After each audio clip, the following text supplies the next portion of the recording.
The news of Davido losing his son is currently hitting the internet, but this story is bigger than it is, and we need to talk about it. First of all, the news first broke on Twitter, but people weren't sure. It was just a rumor and a speculation. It's unclear who first said it, and even after it was said, someone who claimed to be Davido's brother came out to debunk it. Nothing do my brother, nothing do Ifeayin, please, so nothing do Ifeayin, nothing do and nothing. However, a few hours later, and that's early hours of the 1st of November, Instablog confirmed it and many more blogs confirmed it. It was said that the little boy Ifeayin just wandered around. He's 3 years old, by the way. He just celebrated his 3-year-old birthday in October. Just wondering where he went, not knowing that he had gone to the swimming pool that is in the compound, and he had attempted to swim when the tragedy happened. Before they could find him and bring him out and take him to the hospital, he was already dead on arrival. A lot of people still don't believe the news. They are waiting for Davido and his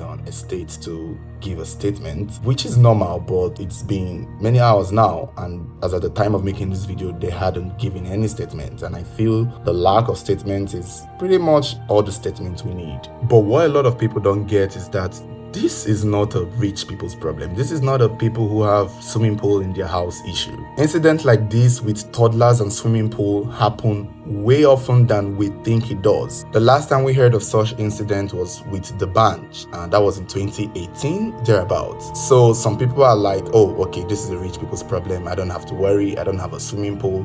But honestly, it's everybody's problem. As long as you have a bucket, a drum, a water source in your house, this could happen to anyone. And we can sit here and pretend like we don't want to hear the sad news, and we can sit here and pretend like this is not our business. But I do hope we use this moment to learn something and teach ourselves something, because children are very quick people. They look small, they look slow, but you can drop a child in a moment, especially the ones that creep and the ones even still struggling to walk. Keep them in a moment and look away. You won't see them there anymore. They just move fast, and it's so fast that it's hard to comprehend, which is why I feel like this incident or this accident is something that can affect anybody, regardless of your wealth. A lot more children have died in bathrooms, in big buckets of water, in drums of water, because there were no adults there to supervise.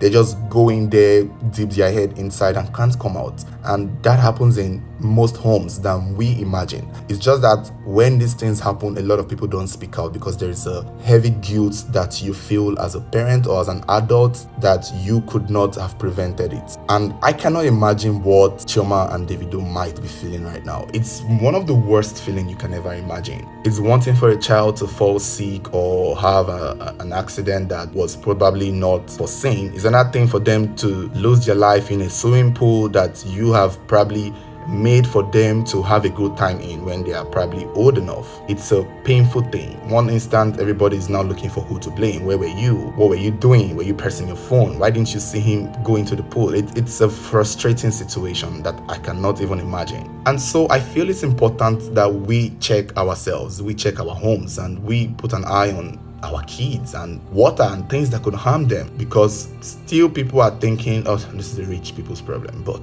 you'll be surprised how many regular people still lose their children to as small as a bowl or drum of water, even a well. These things happen, and it's unfortunate. It's no one to blame. It's just how it is. And hopefully we take a moment to reflect on our own homes and our own situation, because if it can happen to these people that we think are the wealthy ones, it can happen to anyone. It's really sad, it's very painful, and I don't even know how someone can recover from this. It's something that will haunt you for the rest of your life, honestly. I do hope they try to get therapy and try to move on and try to forge ahead. We can only just send prayers and thoughts and see how we can all reflect in our own houses, in our homes and our children, and see how we can probably protect them to the best that we can.